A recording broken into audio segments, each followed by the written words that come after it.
Good morning दोस्तों।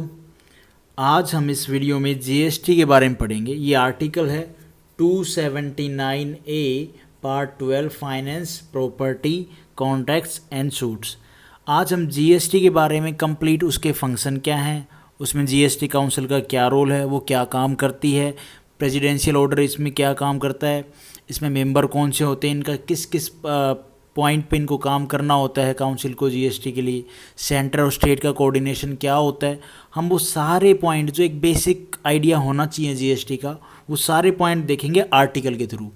मैं आपको आर्टिकल का एक क्लोज बताऊंगा, फिर उसका मतलब बताऊंगा, उसके साथ थोड़ा बहुत एक्स्ट्रा बताने की कोशिश करूंगा। कोई एक्स्ट्रा पॉइंट है थोड़ा और डिटेल में बताया जाए, ठीक है। तो स्टार्ट करते हैं हम। सबसे पहले क्या है, article 79A goods and service tax council. ये काउंसिल है, this is not a GST only. Good and GST council के बारे में है, उसका काम क्या है, उसके फंक्शन क्या हैं, वो कैसे उसमें काम करती है और उसमें मेंबर कौन कौन से हैं, वो सब चीज़ें हैं।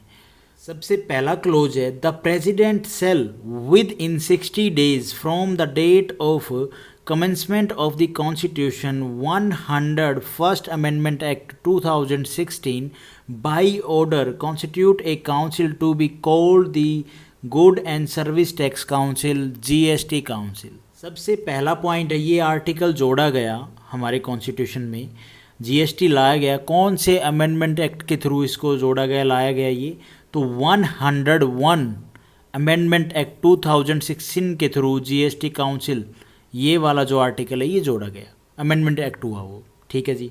अब इस क्लोज में क्या बोला गया कि जिस दिन से ये जो अमेंडमेंट एक्ट है ये लागू हो गया है, इस अमेंडमेंट एक्ट के कमेंसमेंट से मतलब लागू होने के बाद 60 डे के अंदर अंदर प्रेसिडेंट को एक काउंसिल बनाना होगा जिसका नाम होगा जीएसटी काउंसिल, ये वाला, ये ठीक है जी।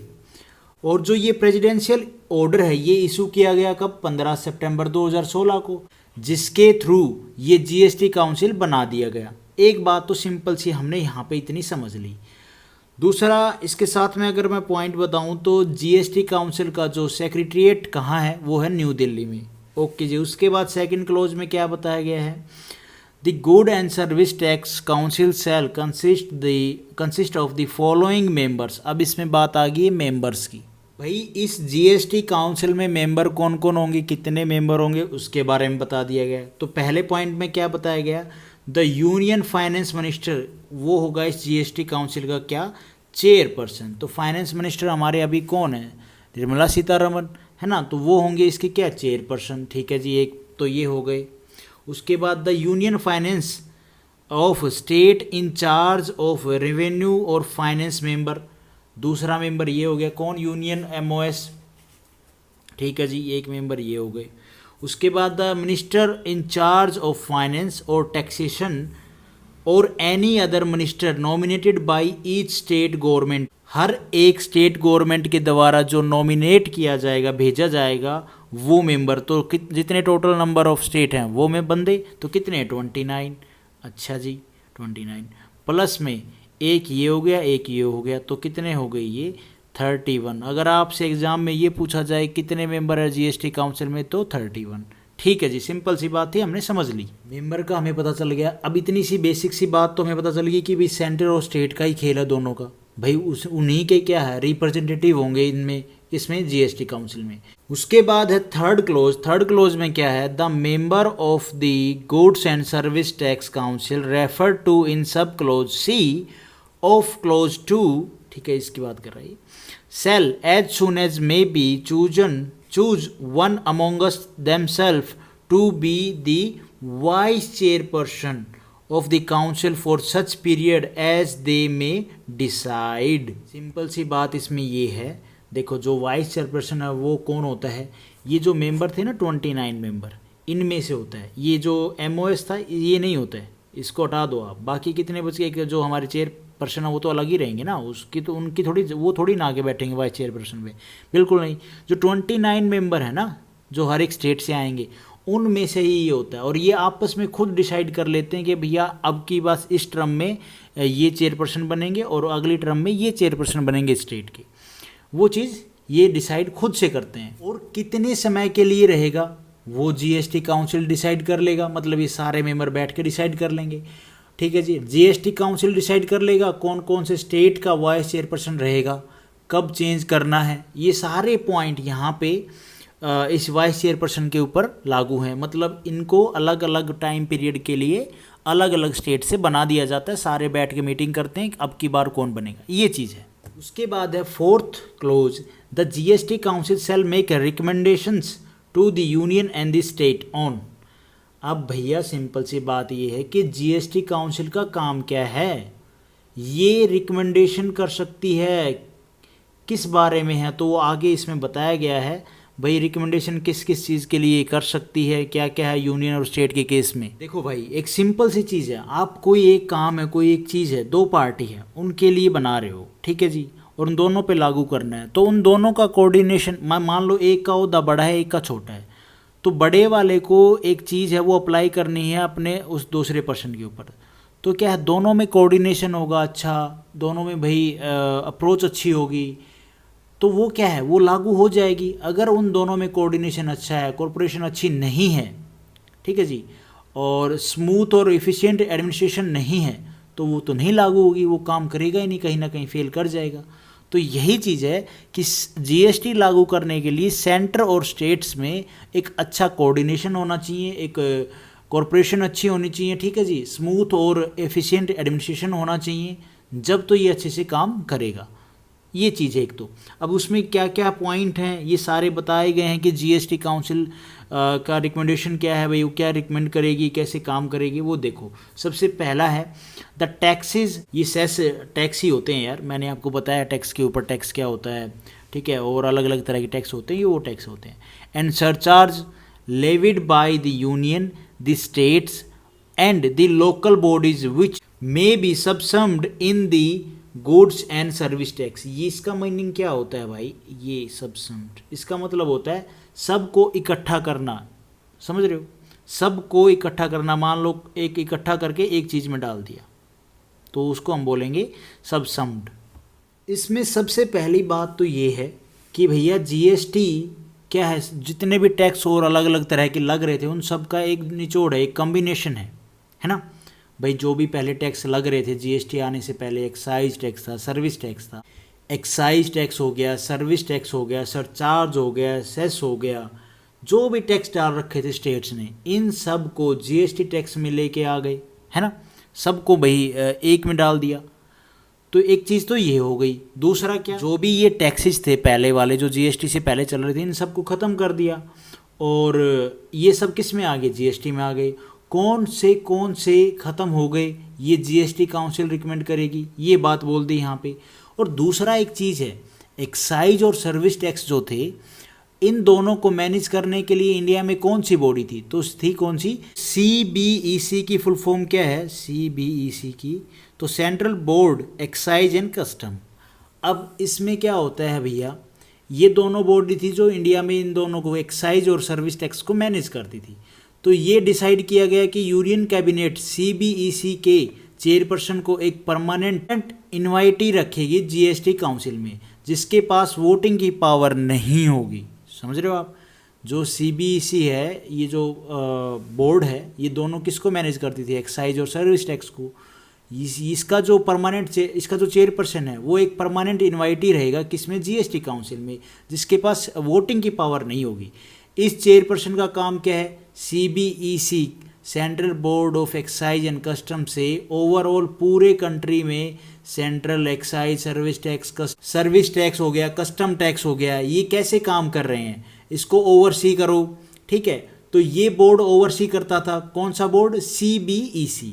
लेकिन सीबीईसी बोर्ड अब नहीं रहा, इसको हटा दिया गया, इसकी जगह दूसरा नाम आया, क्या आ गया, बना दिया गया है इसकी जगह पे CBDIT, central board of indirect taxes and custom. ये आ गया है इसकी तरह, इसकी जगह पे, किसकी जगह पे, CBEC की जगह पे। अब CBDIT के चेयरपर्सन को परमानेंटली इनवाइट किया जाता है किसमें, जीएसटी काउंसिल में।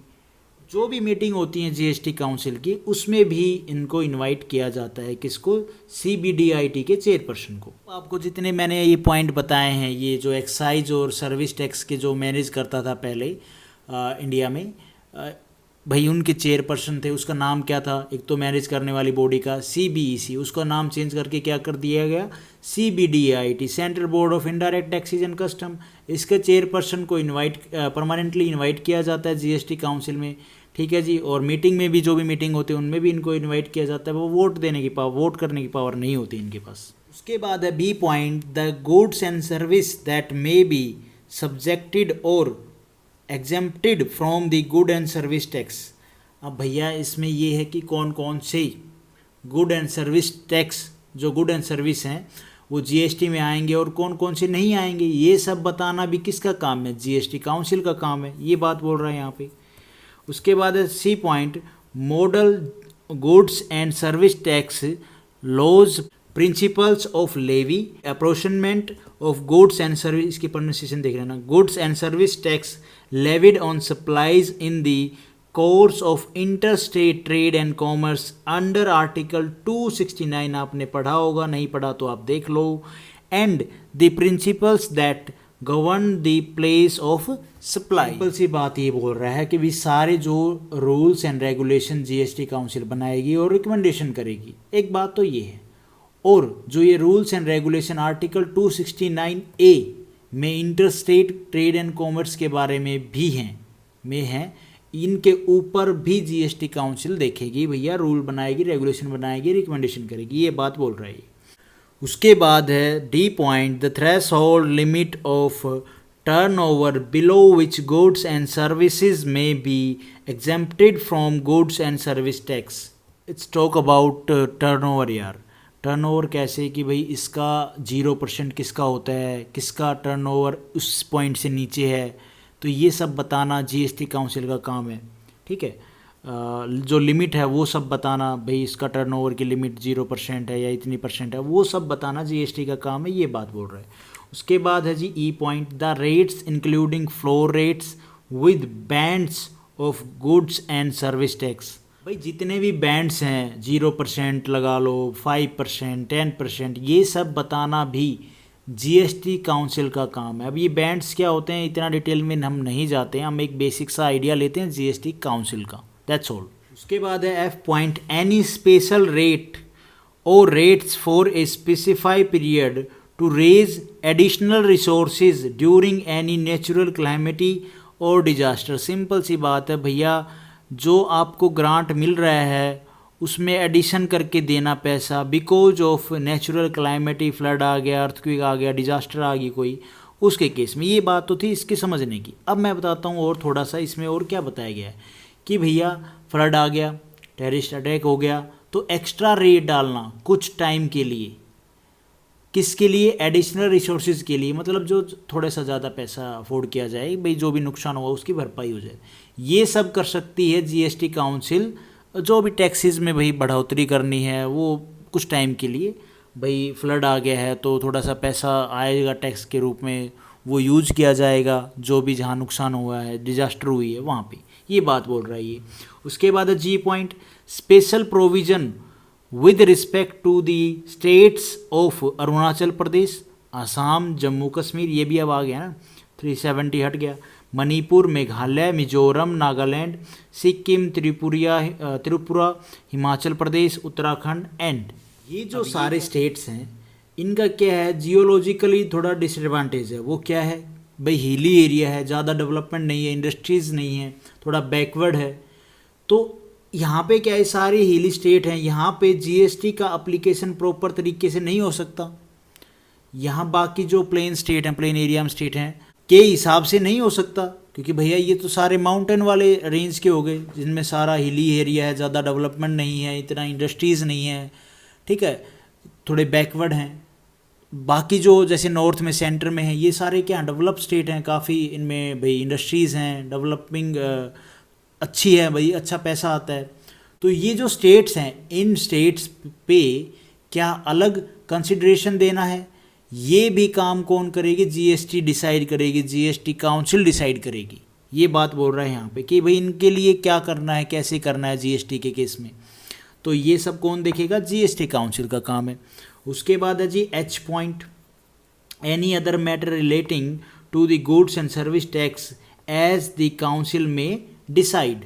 इसमें भी यही है कि भाई अगर और कोई भी मैटर है जीएसटी के बारे में बनाना चाहती है जीएसटी काउंसिल, तो लॉ बनाएगी या कुछ बनाएगी, जो भी बनाएगी भाई लॉ बना के या फिर जैसे भी, तो जीएसटी काउंसिल कर सकती है, ये बात बोल रहा है यहाँ पे। उसके बाद है G 5th clause, the goods and service tax council shall recommend the date on which the goods and service tax be levied on petroleum, crude, high speed diesel, motor spirit और commonly known as petrol, natural gas and aviation turbine fuel. भैया ये जितने भी सारे product मैंने नाम लिए इन पे क्या है जीएसटी अभी ये एग्जम्प्टेड है, तो इनके ऊपर भी जीएसटी लगाना, तो ये कौन डिसाइड करेगी? जीएसटी काउंसिल डिसाइड करेगी। कौन सी डेट से लगाना है ये भी जीएसटी काउंसिल डिसाइड करेगी, ये बात बोल रहा है ये क्लोज हमारा। सिंपल सी बात है, ये जितने भी प्रोडक्ट मैंने बोले पेट्रोल से रिलेटेड जो भी फ्यूल है उसको जीएसटी के अंडर में लेके आना है, तो जीएसटी काउंसिल डिसाइड करेगी कि भी कब इन पे जीएसटी लगाना है, कौन सी डेट से लगाना है, वो सारा काम कौन करेगी? GST council. ठीक है जी।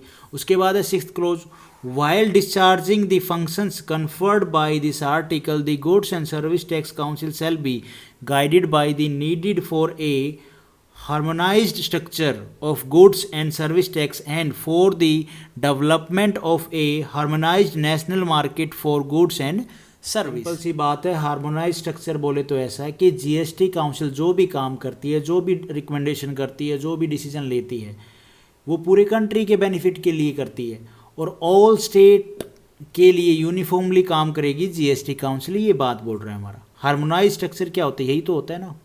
उसके बाद है 7th close, 1/2 of the total number of members of the goods and service tax council shall constitute the quorum at its meetings। quorum का मतलब क्या है? तो मैं ये बताता हूँ आपको कि इतने मिनिमम बंदे तो चाहिए मीटिंग स्टार्ट करने के लिए, ये बात बोल रहे हैं। क्या है कि भाई इसमें जो टोटल मेंबर कितने होते हैं? 31 मेंबर होते हैं, तो इनके क्वाम में 31 मेंबर हो गए जी, तो इनके आधे जो प्रजेंट हों, मतलब हाफ जो टोटल नंबर है उनमें से प्रजेंट हों, हाफ मेंबर प्रजेंट हो, तो उसको हम क्वाम मानते हैं। मतलब ये है कि मिनिमम मेंबर होना चाहिए मीटिंग चालू करने के लिए, वो कितना? टोटल का हाफ, इतना तो होना चाहिए मीटिंग स्टार्ट करने के लिए जीएसटी काउंसिल की। ऐसा है कि अगर जीएसटी काउंसिल में कोई डिसीजन पास करवाना है तो 75 मेजोरिटी होनी चाहिए वेटेड वोट्स की, जो मान लो वहाँ पे प्रजेंट हैं, हाफ तो प्रजेंट होंगे क्वाम मीटिंग स्टार्ट करने के लिए, तो वहाँ पे क्या है अगर कोई डिसीजन को पास करवाना तो 75% मेजोरिटी होनी चाहिए जो वहाँ पे अवेलेबल हैं लोग, ये बात होगी। उसके बाद हम ये क्लोज देखते हैं, उसके बाद मैं आपको जो भी पॉइंट होंगे उसके साथ साथ एक्स्ट्रा पॉइंट भी कोई होगा बताता चलूँगा। ये 8 क्लोज है, the goods and service tax council shall determine the procedure in the performance of its function. भाई जीएसटी काउंसिल फंक्शन कैसे करे, कितने स्टाफ रखे, ये सब जीएसटी काउंसिल खुद डिटरमाइन करेगी, ये बात बोल रही है। उसके बाद है every decision of goods and service tax council shall be taken at a meeting by a majority of not less than 3/4, मतलब 75% हो गया ना, of the weighted votes of the members present and voting in accordance with the following principle namely। वही बात जो मैंने इस ऊपर वाले पॉइंट से पहले बताई कि भैया कोई भी डिसीजन पास करवाना है तो 75 मेजोरिटी मतलब 3/4 तो होना ही चाहिए वेटेड वोट्स में। भाई जो जितने भी वहाँ पे बंदे प्रेजेंट हैं, मतलब कितने प्रेजेंट हैं? हाफ प्रेजेंट होंगे टोटल के, मतलब कि भाई 31 है तो उसके हाफ परसेंट होंगे, तो हाफ परसेंट होंगे मतलब 16% होंगे, 16 में से 75% का वोट होनी चाहिए, मेजोरिटी होनी चाहिए उस डिसीजन के ऊपर, तब वो डिसीजन पास हो जाएगा। अब इसमें आगे क्या बता दिया गया है? वेटेज ऑफ वोट्स की बता गई है। देखो ए पॉइंट में, the votes of central government shall have a weightage of 1/3 of the total votes cast and. अब यहाँ पे क्या बात बता दी कि ओवरऑल वोटिंग प्रिंसिपल की बात कर रहे हैं कि सेंट्रल गवर्नमेंट का वेटेज है, जो सेंट्रल गवर्नमेंट का जो वेटेज है जीएसटी काउंसिल में वो क्या है? 1/3, और स्टेट गवर्नमेंट का वेटेज कितना है? 2/3, जो हम आगे मैं आपको इस मैं बताऊंगा ये वाला, ये बात बोल रही है। देखो बी पॉइंट में, the votes of all the state governments taken together shall have a weightage of 2/3 of the total votes cast in that meeting. तो यहाँ पे भैया स्टेट के लिए बोल दिया है 2/3 होना चाहिए, ऊपर वाले सेंटर के लिए बोल दिया कितना 1/3 होना चाहिए वेटेज ऑफ वोट। उसके बाद है 10th क्लोज, नो एक्ट और proceedings of the goods and service tax council shall be invalid merely by reason. भाई किन केस में जो सर्विस टैक्स की जो भी मतलब डिसीजन होगा, इनका जो प्रोसीजर होगा, प्रोसीडिंग्स होंगी, वो इनवैलिड नहीं कहलाएंगी। उसके ऊपर कौन कौन से कंडीशन और कौन कौन से पॉइंट हैं वो बताए गए हैं। पहला पॉइंट देखो, एनी वैकेंसी इन और any defect in the constitution of the council. और तो इसमें ये जो मैंने पॉइंट पढ़ा, ये 3 ग्राउंड्स हैं, इनके बेसिस पे आप इनवैलिड नहीं कर सकते। क्या इनवैलिड नहीं कर सकते? जो जीएसटी काउंसिल ने क्या डिसीजन लिया है उसको आप इन 3 ग्राउंड्स पे इनवैलिड नहीं कर सकते। ठीक है जी। पहला ये क्या है, एनी वैकेंसी, कि जब जीएसटी काउंसिल ने डिसीजन लिया किसी मैटर के ऊपर, लिया था या पहले लिया होगा, तो उसमें एक वैकेंसी थी, ठीक है जी, खाली थी मतलब, या फिर जीएसटी काउंसिल कॉन्स्टिट्यूट किया था तब उसमें कोई डिफेक्ट था, ठीक है जी, ये बात बोल दी, ये डिफेक्ट वाली आ गई, ये वैकेंसी वाली आ गई। बी पॉइंट में क्या है, any defect in the appointment of a person as a member of the council, तब कोई डिफेक्ट था। या फिर जीएसटी काउंसिल में ये स्पेसिफिक डिसीजन लिया गया तो ये वैकेंसी थी, इसलिए जीएसटी काउंसिल का डिसीजन गलत है। मतलब क्या है, थर्ड पॉइंट क्या कहता है, any procedural irregularity of the council not affecting the merits of the case. मतलब ये है कि भाई जीएसटी काउंसिल में स्पेसिफिक डिसीजन लिया गया तो ये वैकेंसी थी, इसलिए जीएसटी काउंसिल का डिसीजन गलत है, ये नहीं हो सकता। वैकेंसी है, उसके बाद भी जीएसटी काउंसिल में डिसीजन ले लिया है तो वो डिसीजन है वो मान्य होगा, वो इनवैलिड नहीं होगा, ये बात बोल दी यहाँ पे। दूसरा पॉइंट क्या था, अगर जीएसटी काउंसिल का मेंबर बनाया किसी पर्टिकुलर पर्सन को और उस पर्टिकुलर पर्सन को गलत तरीके से जीएसटी काउंसिल का मेंबर बना दिया गया, मतलब जो डिफेक्ट है उसमें वो मिला, भाई उसको गलत तरीके से बनाया गया, जब वो मेंबर था तब जीएसटी काउंसिल ने कोई डिसीजन ले लिया किसी मैटर के ऊपर, फिर आप उस डिसीजन को इस बेसिस पे चैलेंज नहीं कर सकते कि इस मेंबर को आप जीएसटी काउंसिल में बैठा दिया, इस मेंबर को गलत तरीके से, तो भैया ये डिसीजन उसके टाइम पे लिया गया था तो ये गलत है, ये डिसीजन गलत होगा। नहीं, वो गलत नहीं होगा, वो इनवैलिड नहीं होगा। मीन्स गलत तरीके से भी जीएसटी काउंसिल में मेंबर का अपॉइंटमेंट हो गया है और उसके टाइम पे कोई डिसीजन ले लिया गया है तो इस बेसिस पे इस डिसीजन को इनवैलिडेट नहीं किया जाएगा, ये बात बोल दी बी पॉइंट में। ऊपर वाले में वैकेंसी के केस में बोल दी। सी पॉइंट में क्या है, काउंसिल के काम करने का एक तरीका है। अगर काउंसिल अपने तरीके से काम नहीं कर रहा है तो उसको आप बोल सकते हो प्रोसीजरल इरेगुलरिटी। ठीक है जी। थोड़ा सा और इसको क्लियर करते हैं। देखो, काउंसिल का जो काम करने का सेट पैटर्न होता है, हर एक डिपार्टमेंट का अपना काम करने का सेट पैटर्न होता है, वैसे ही जीएसटी काउंसिल का अपना काम करने का सेट पैटर्न है। उस सेट पैटर्न से थोड़ा सा डेविएट करते हो, भाई जीएसटी काउंसिल डेविएट करती है, लेकिन उस डेविएशन में एफिशिएंसी या मेरिट नहीं जाता है केस का, तो जो केस डिसाइड किया गया है उसको मान्य माना जाएगा। प्रोसीजरल इरेगुलरिटी के बेसिस पे उस केस को रद्द नहीं किया जाएगा अगर मेरिट में काम हुआ है, एफिशिएंसी से काम हुआ है तो।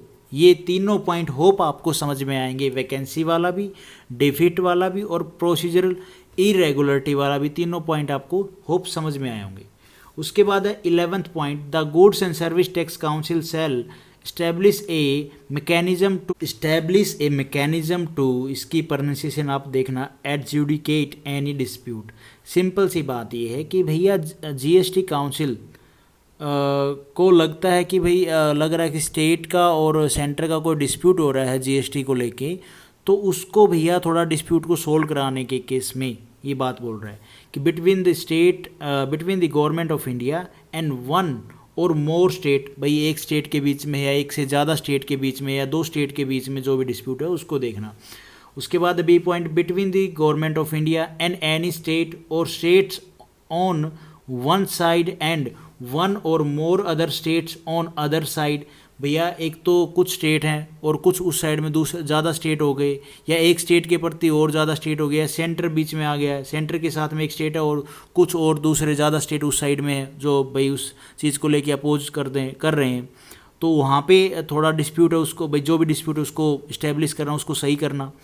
उसके बाद है सी पॉइंट, बिटवीन टू और मोर स्टेट, दो या दो से ज़्यादा स्टेट के केस में, arising out the recommendation of the council और इम्प्लीमेंटेशन देयर ऑफ, तो वहाँ पे जो भी डिस्प्यूट राइज हो रहा है जिस चीज़ को लेके भाई जो भी रिकमेंडेशन दिया है जीएसटी काउंसिल ने या जो भी मैटर है इस चीज़ से रिलेटेड, जीएसटी से रिलेटेड, उसको सोल्व करना, उसको सोल्व करा के उसको इम्प्लीमेंट कराना, ये बात बोलती है यहाँ पे।